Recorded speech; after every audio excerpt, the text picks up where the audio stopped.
Hello everyone, welcome back to the channel. Today we are doing Leetcode 3307, find the kth character in string game 2. Before we actually begin, let me tell you this, that if you have a look at Leetcode 779, which is kth symbol in grammar, both of these questions are actually very similar, and what you're going to observe is after the end of the tutorial that you can use the same strategy, the same set of tools and techniques in order to solve this problem as well. Now, what that strategy is, I'm not going to tell you upfront. No, we are going to step by step build up the intuition and then arrive at the conclusion that what set of strategy or what method do we need in order to actually solve this particular problem. So now, since this is a hard problem, a lot of us, including me, whenever I stumble upon any hard problem, it's actually sort of, a little discouraging, as in whether or not I'll be able to solve the problem, or whether it's inside of my, scope of knowledge or not. Do I need to know something extra in order to solve this? All of these doubts, all of these questions start to come into your mind. But then we are going to look at how, whenever you're whenever you encounter a hard problem, how do you start thinking, from which point do you start thinking, and then once you are thinking, do you see any patterns that could be useful for you in order to be able to come up with a solution. So if we take a look at the problem, the gist of the problem is that we start with the word a, right, and then we have two sorts of operations. So we have operation it could either be 0 or it could either be 1. Now when the operation is 0, for example, in the first test case they have given us that we need k equals 5, and the operations array is given to us as 0 0 0. So the zeroth operation actually means you take the word as is and append it to the end of itself. So when I'm starting at this, when I'm standing at this index, what I do is just, this is my initial thing, right? I append the same thing towards the end of it. Now when I'm standing at this index, I'll take this, okay, and I'll append it to the end of itself. Similarly, when I'm standing at this index, I'll take this whole thing and I'll append it to the end, right? Now for instance, if we take a look at the second test case, the second test case tells us that we need k equals 10 on operations is 0 1 0 1. Now k equals 10 and operations is 0 1 0 1. Now by the way, what k equals 5 means is that after you have done all the operations, you want to know what the kth character is. Find the kth character in a string name. So that in this scenario is a. So for test case 1, the answer was a. Now in test case 2, we need the 10th, basically we need the 10th character. Now initially we have a. In at the first operation, what am I going to do? I'm going to append the same thing to the end of itself. But then when I have 1, what are they saying? They're saying increment each character by 1 and then append. So for example, if you have c, you have c, you increment it by 1, you get d, and then you append d to the c. Similarly, if you have zb, you increment z, you get a, right? It's a circular thing, and then you increment b, you get c. So overall the string becomes zbac. So what I'm going to do is, since this is 1 bb, I'm going to append bb, right? Since then I have a 0 over here, so aa bb, then I have a 1 over here. So what I'm going to do is I'm going to append, but after incrementing one time. So aa becomes bb, bb becomes cc, and so on and so forth. So if I take a look, then just let me sort of make sure that whether they're talking about one index or whether they're talking about 0th index. So how would we know that whether they're talking about whether the indexing is, it starts from 1? Return the value of the kth character in word after performing all operations. So I think it's one based indexing. So 1 2 3 4 5 6 7 8 9 10. This is b. So the answer for this test case is b. Since they're saying kth character, you don't actually have 0th character. It's actually the first character, second character, third, fourth, and so on and so forth. Now the very simplest approach that even a beginner would come up with is that, just do what the question says, right? Just keep, if the operation is 0, you keep appending a to itself. If the operation is 1, you increment increment the current string, each character by one, and then append it to itself. But then it 100% is not going to pass. Why? Because if you look at k can be 10 to the power 14. Now let's try to find out. Let's try to find out what is the maximum size string I can make in C++. I'm sure it's going to be less than 10 to the power 14, and it doesn't. So it says these many bytes, but then it uh, doesn't actually show me uh, how many characters. What is the maximum size? Maybe in terms of characters. Uh, it doesn't sort of give us an answer. Maybe 2 to the power 31, but I'm 100% sure it's less than 10 to the power 14. So you know what? Let's try the brute force approach. So initially, what we have is a, right? So what we will do is we'll iterate over the operations. So for int I in operations, what choices do we have? It could either be, let me actually make a string. Let's say original is initially it's a, and if I equal 0, then what I need to do is just original plus equals original. So just append the same thing uh, towards the end of itself. And if it's not, then what I need to do is I need to increment each character in the original string by one. So each character. So what I'm going to do is something like this. So for character ch in original, I don't know if this would work, but if I do ch plus equal 1, I think this should work. I'm not really sure, so let's see. And this is it. Ch plus equals, no, actually I'll need to make a copy over here. String copy is equals to original. All right, and then what I'll do is inside the copy I'll make the changes, and then original plus equals copy.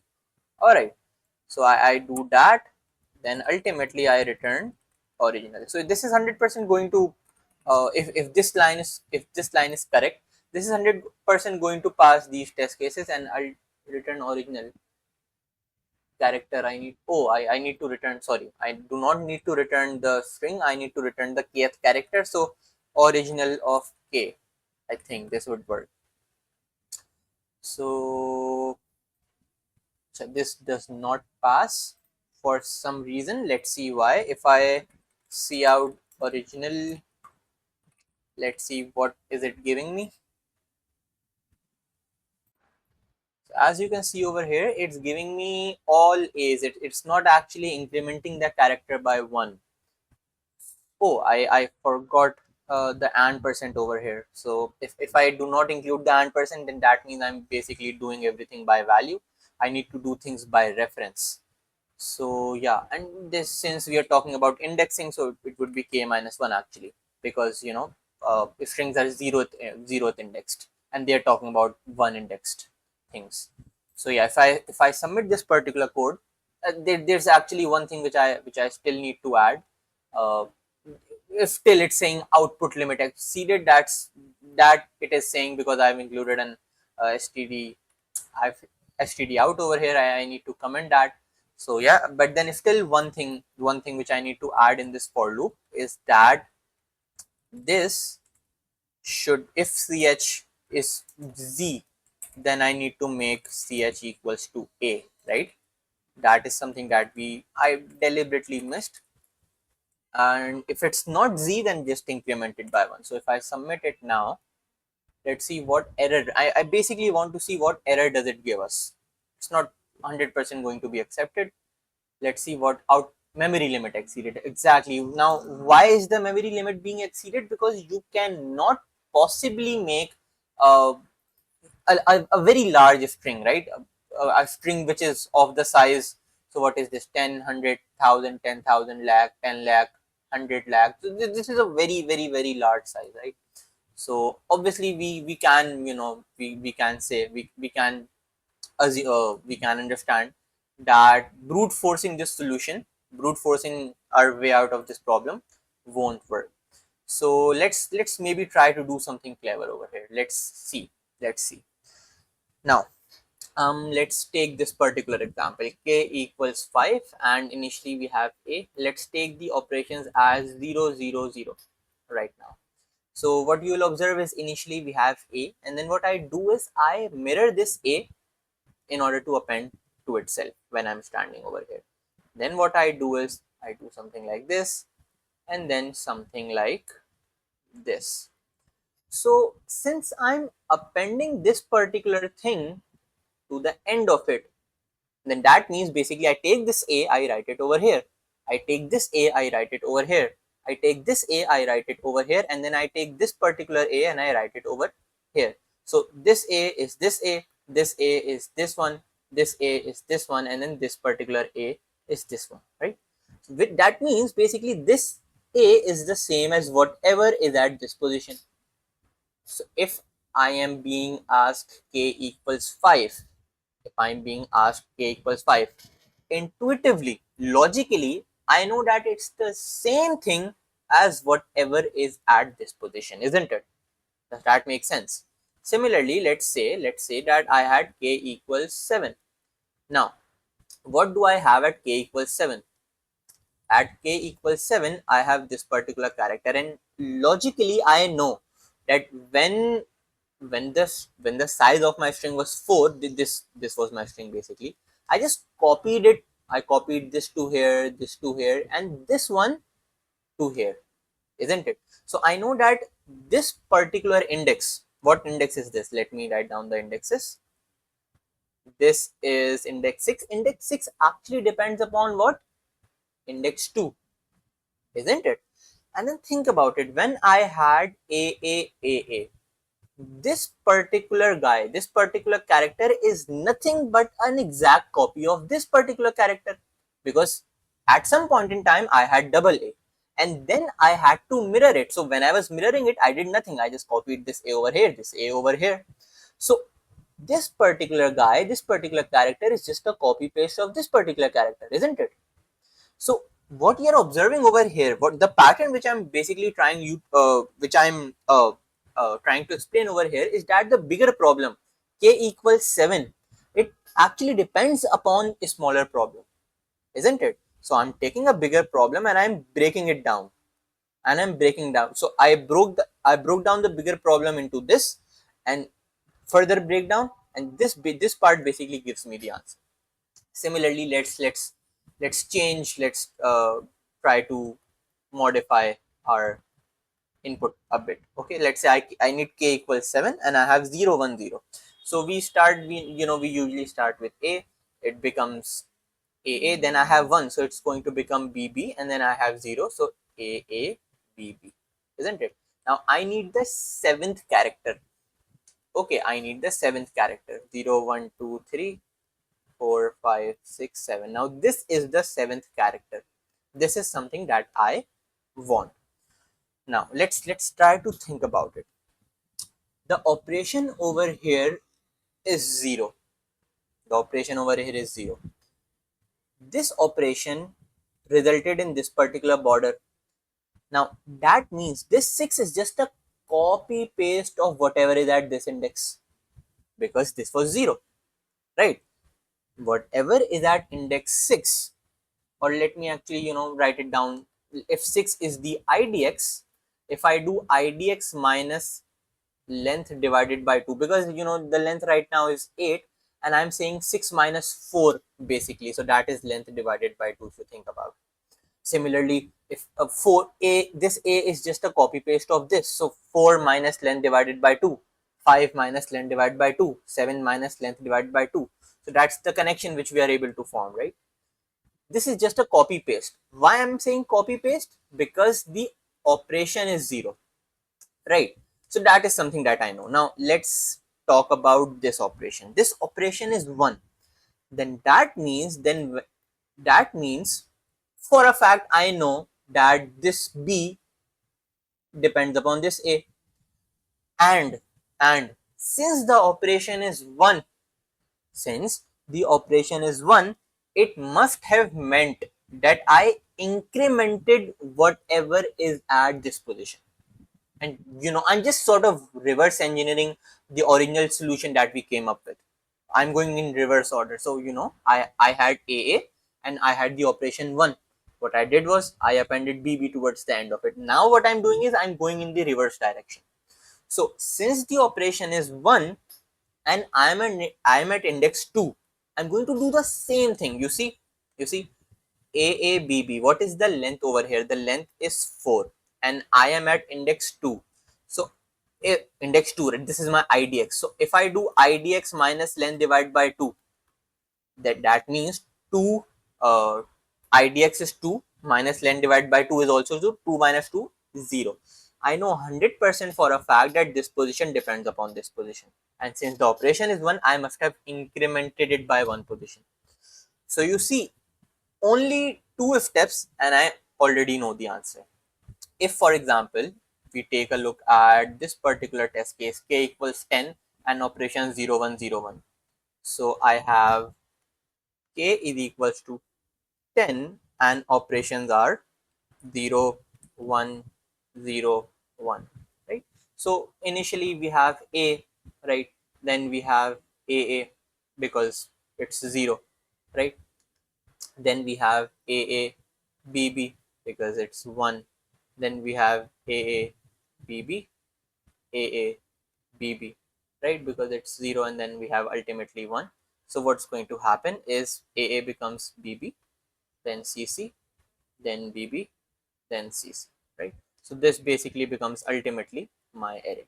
This was the forward process. I need k equals 10, right? So k equals 10 would be 0, 1, 2, 3, 4, 5, 6, 7, 8, 9, 10. This particular character. Now if you think about it, let's now go in the reverse direction. Okay, let's now go in the reverse direction. This particular character, who is it an exact copy of? Like not an exact copy of, but then who does this position depend upon? You and I both know for a fact that this particular position depends upon this particular position, right? Isn't it? Because when I was going in the forward direction, what did I do? I incremented a by 1, right? A by 1, wrote it over here. A by 1, wrote it over here. And then I incremented this b by 1 and then I wrote it at this particular position. So that is something that I 100% know for a fact. And over here as well, idx minus length divided by 2. Let's see if it you know uh, gives us the correct index. So 10 minus 16 divided by 2 is 8 and 10 minus 8 is 2 and I am getting 2, right? Now that was index number 1, which meant that whatever is at this particular index, whatever is at this particular place, I must have incremented it by 1, isn't it? I must have incremented by 1. So I have b over here. I have b over here, which it tells me when I'm going in the reverse process, it tells me that since you have b at index number 2, you must have had c at index number 10. Doesn't that make sense? If the operation is 1 and if you have b over here, if you have b over here and you have uh, operation 1, so it definitely lets us know that you must have had c at this particular position. Now for AABB, we know for a fact that b depends upon this particular index, isn't it? B depends upon this particular index. And if we take a look, the operation is 0. The operation is 0. What does that tell us? So if you're thinking in the right direction, you must have figured it out that this zeroth operation was actually the one which created this particular boundary. But then right now, the boundary which we are looking at belongs to this particular one, isn't it? Because if you must remember, initially we had A. Due to this 0, we did AA. Due to this one, we did AABB, which is our current string, isn't it? So this particular 0 is not the representative right now. This particular one is. So that is something which we will also need to take care of. Now, since the current operation is 1, what do I need to do? It must have meant that whatever is at index number 2, it is one increment of whatever is at index number 0. So at index number 0, I know that I have A. Since the operation is 1, I get to know that index 2, I must have 100% have had B.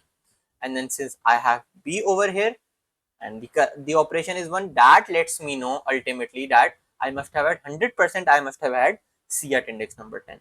So you see, initially I did not know I had B over here. I was just sort of telling you in order to make things simpler for you, right? You actually do not have this string at all. You don't. But when you are writing the recursive code, you won't be actually making the string. You would have to, sort of simulate the logic. So let's see how we can do that. Let's see how we can do that inside of our code.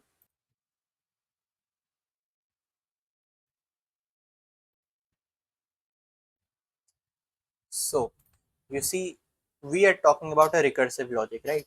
Now let's first of all, let's see what operation dot size is. Let's calculate. Let's keep that inside of our n variable. Then what we need to do is we basically need to expand our current string. Initially the string is a, right? But in this particular way of doing things, we are not actually going to make the string, we are going to simulate the process. So I will have a loop over here for int I equals 0, I is less than n, I plus plus, and then I will have an operation, whatever the current operation is, right? The, let's say, the operation type.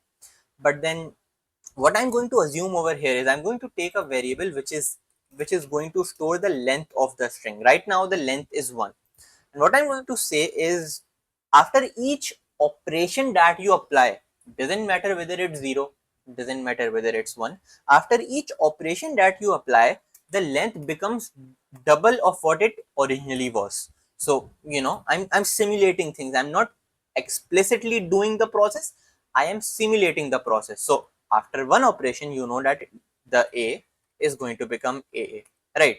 Then after the second operation, you know that the AA is going to become AABB. Then afterwards is going to become AABB, and this particular operation is 0, so AABB. And similarly, afterwards AABB, AABB, and PBCC, PBCC, and then ultimately we return we return the 10th character. Now, how long should I recur for? At this particular stage, I still do not know what the 10th character is. So that is why I need to reach this particular state, isn't it? So I will keep doing length multiply by 2. Okay, and I will have a condition over here that says when length is greater than equals to k, which is at which is actually at this particular stage, then what I will do is I will take a variable over here, let's say op. Okay, initially it's like -1, or you could have just declared it as anything, and I'm going to say operations of I. Now this is a very very important step. You know what? Op is equals to operations of I. You know why? They understand this. In the first operation, in the first iteration, my length became 2, isn't it? That was because of this particular operation I0. Then I became 1, my string became this.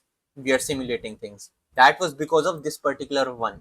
Okay, this was because of this particular 0, and this is actually because of this particular 1. So when you get the 10th character, you see, when you get the 10th character, the 10th character is what?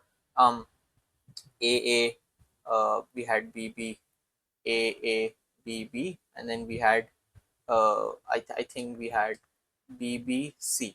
So right now we don't know what the 10th character is, but whatever the 10th character is, whatever it is, we know that, let's say over here we have anything, we know that it is x plus 1. We don't even know what x is right now. How will we come to know about the x? When we make another recursive call, when we go to 0 and we see that it was a over there and the operation was 1, so 100% this would have been b, and if this is b, then b plus 1 is c. That is how basically we are doing things, right? So that is why you need to take care of the operations of I. Now operations of I is actually equals to, the I is actually equals to 3 right now. Okay, so you store that, and then you also actually calculate the new value of k, and then I told you, right, how to calculate the new value of k. What we just did was, whatever the k initially was, the k initially is 10, right, we need the 10th character. So what you do is you do 10 minus length divided by 2, right? So you do k minus length divided by 2, whatever the length is that we are calculating over here. This gives you a new k, and then you just break out of this logic. Now still we haven't made the recursive call, right? Here it is. Here we actually make the recursive call. We call this particular function again, and just think about it. What do we pass to the params? We pass the new value of k which we have calculated, which is this particular index 2. And what else do we pass? We pass in the operations as it is, isn't it? So what I have basically done is I have said this position depends upon this position. I don't know how to solve this problem. I have no idea, but I have trusted recursion. I am, what I'm saying is, go behind and find out for me what is at index number 2. When you do that, I will be able to solve this particular problem. Okay, what I'm saying is, I don't know how to solve this problem, but if you go and find out what is at index number 2, I will 100% be able to find out what is at index number 10. Now I still don't know how to solve at index number 2, so what I'll do is I'll go and find out what is at index number 0. Index number 0 is actually my base case, and that is when k equals 1. When k equals 1, what do? I just return a. That is my base case, isn't it? So this particular thing returns a over here, right? And I knew the operation was 1, so this is it receives a and it converts it into b, and this returns b over b to the upper side, and then since the operation was 1, this converts it to c, and c is your final answer basically, right? So now let's do the rest of the work. Now since you know the character, you're going to see if the operation is 0, just return the character as it is. You do not need to change it.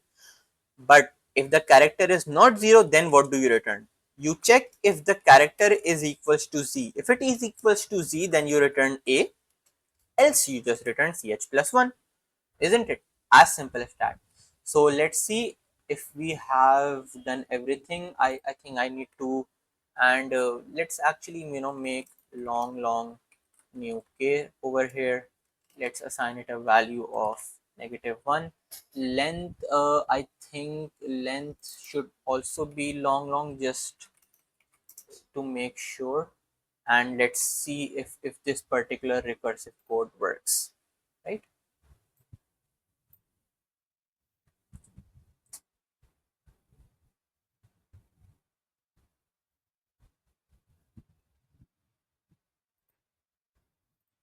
It does pass the example test cases. Let's see if it passes the overall test cases as well, and it does, right? So again, if even right now, if the solution is not clear to you, let me take a screenshot of this and let me paste it over the whiteboard, and let's even dry run this furthermore. But if it's clear, then well and good. But if it's not, let me further dry run the solution for you. Now you see, okay, so let's see how the dry run goes. All right, we have taken this test case where k is equals to 10, and this is the operations array that we have. Now n is equals to 4, that is operation dot size. Length initially is 1 because we have only a operation. Right now we don't know which operation is going to be applied, and the value of new k is also equals to -1. All right, now we enter inside the for loop, and the first thing that we do is we multiply the length by 2. Now what was the intuition, what was the logic behind this particular operation? It was that it was as if what you're doing is you're simulating that you have applied this particular operation. So your string becomes a, that is why you are saying that the length has become 2. Okay, now if still you need the 10th character, right? So what you're going to do is you're not going to come inside of this condition, you're again going to multiply length by 2. In that case, the I would have reached this position. It's going to become 4. Similarly, it's going to become 2, it's going to become 8. Still we don't need the 8th character, we need the 10th character, so it's going to become 3. ultimately we are going to reach this particular index and it's going to become 16. Basically what we are doing is we are simulating, we are saying, we are pretending to apply all these operations, right? A B B, then A B B, and ultimately what we do need is B B. We actually need this particular character. This is the 10th character. Okay, now wonderful. Now since we have reached 16, the length has become greater than equals to k, which is 10. So first of all, what's going to happen? Operation OP is equals to operations of I, which means this particular thing. There is going to be a 1 over here, right? And then the new k is going to become what? It's going to become 10 minus length divided by 2, 10 minus 8, 2. And this is something that we know as well, isn't it? We know that this particular character, who does it depend upon? It depends upon this particular character. If you think about it, you see, if I draw a line over here, this particular character is an exact copy paste of this particular character. So k is equals to 2, right? uh, the second character. So what I must have done is I must have taken whatever is at this index. I right now I don't know, we are not actually making the actual string, right? But then I do know that this position actually depends upon this position.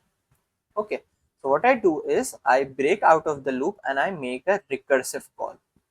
I make a recursive call and I say that now make the k equals to new k, which means make the k equals to 2. What I'm doing is basically I'm saying I don't know how to solve this bigger problem, but then go and find out what is the second character, because the 10th position actually depends upon the second position. Okay, so I reach over here. Now my k is equals to 2, n is equals to 4, length is 1, and operation and new k is equals to -1. As soon as I enter the for loop, soon as I do that, the length becomes equals to 2, right? And that is actually equivalent to my k, isn't it? Now this condition is going to be met.